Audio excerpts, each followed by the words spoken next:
Hi, I'm Scott. I'm a Quiet Place fan. Hi, I'm Senthil, and I'm a Bird Box fan.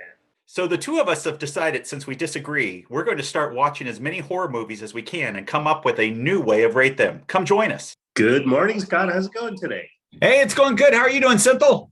Fantastic. So today's movie is a micro-budget movie called Home Movie from 2008. It's kind of not a found footage, but intended to be an amateur captured movie type of approach. The writer and director is Christopher Denham, who's also an actor, and this is one of three movies he's done, one of them being a short.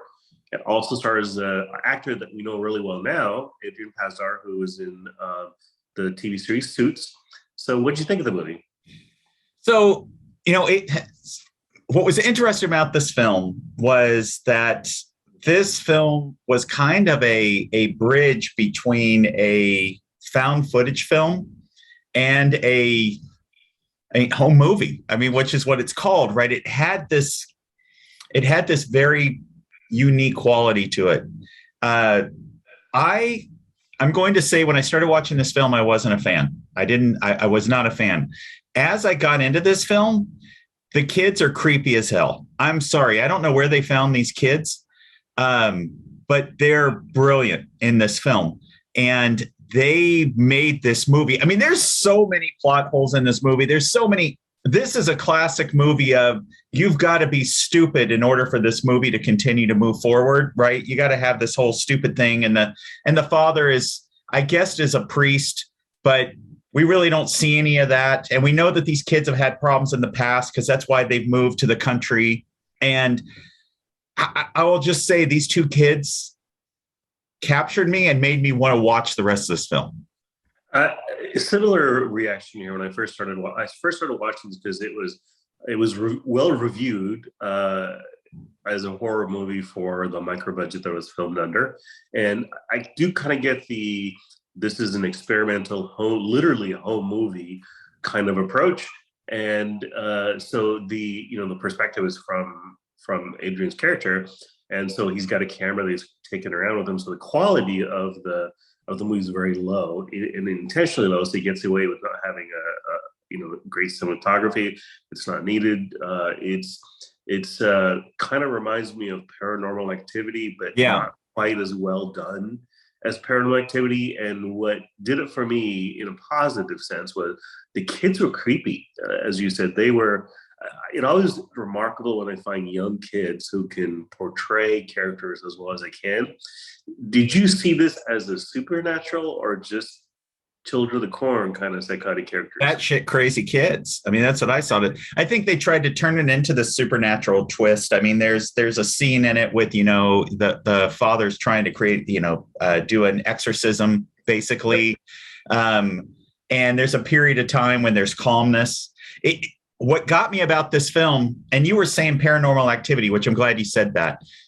I actually like this film for the fact that it was filmed like a home movie. It was like something you would find in a Goodwill, and you stick the tape in and you go, what the hell is this right on this tape?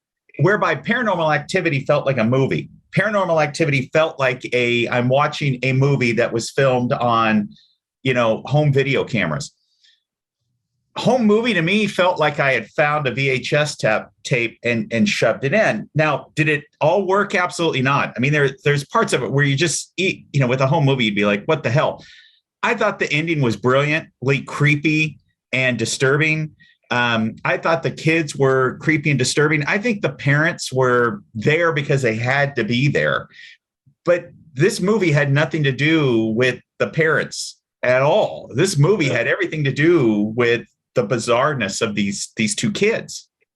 Yeah, and what distracted for me, because it's really, the kids are the star of the show and they're what the movie's about, some of the subplots in developing clearly a lost priest and the interaction, clearly marriage troubles, none of that was really a well-developed plot, so it didn't really work. It distracted.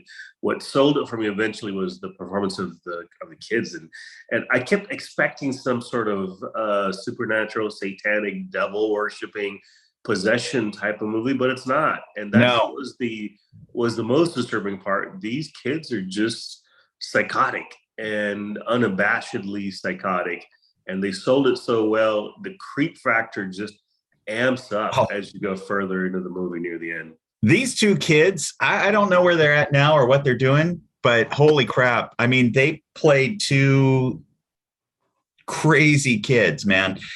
So the scene that I had to go back and rewind it a couple of times is when they come into the kids' clubhouse. And I don't want to give away too much, but the kids have captured another kid, and there's a bag over his face, over this kid's face. It's that eye looking through the burlap sack in total fear of these two kids that I went, wow. And the ending is overdone. Look, I'm not going to tell, I don't want to tell everybody watching this that the ending's not over. You're going to watch and go, oh, come on. But watch this movie and watch as the kids slip farther and farther into madness. Ignore the male and the female lead role, that she's a psychiatrist and he's, like you said, Cynthia, this lost priest. Watch this film for the kids. Watch this film, not with the kids, but watch this film for these two kids in this movie, because as this movie progresses, they amp up their crazy to a whole new level. And you're not going to be disappointed with the end if you watch it in that sense. Yeah, and there were opportunities to do more with the movie. The adult psychotic behavior, in my opinion, of the mother being the psychiatrist for her own kids and filming Yes. all of that was disturbing in its own sense. But that plot wasn't developed well enough to do it for me. And looking at the two child actors, they really haven't done much since, which is unfortunate because they did.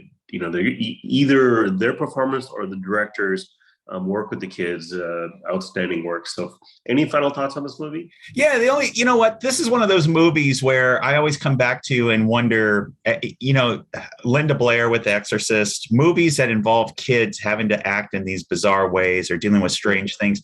How did it affect them later on? And is the reason the two of them no longer doing any kind of acting is because A, they didn't have another opportunity. Nobody saw this for what it was, or B, playing these roles kind of just went, you know what? I'm not comfortable in this. I don't want to do it. I guess for me, look at how screwed up Linda Blair was with The Exorcist. For the years after, and the young girl from Poltergeist, right? She was messed up. So you kind of wonder, when you put kids in these situations where they're doing films like this, have we not seen them again because they go, this is effed up? Or are we not seeing them again because they just weren't that great? I expect some of the challenges the participants of this movie may have had in terms of future opportunities is home movie is difficult to find. It's not available on Prime, which is surprising. It's not on Netflix. So it's a bit difficult to find. I suspect that's probably, and because Christopher Denham's clearly primary profession is actor, and he happened to have done a short and a couple of movies, may contribute to it. But I would say watch it because the kid's performance and the creep factor made it horrible. Agreed. 100%. Cynthia. Hey, thank you very much for your time. I'm looking forward to our next one. Looking forward to next time.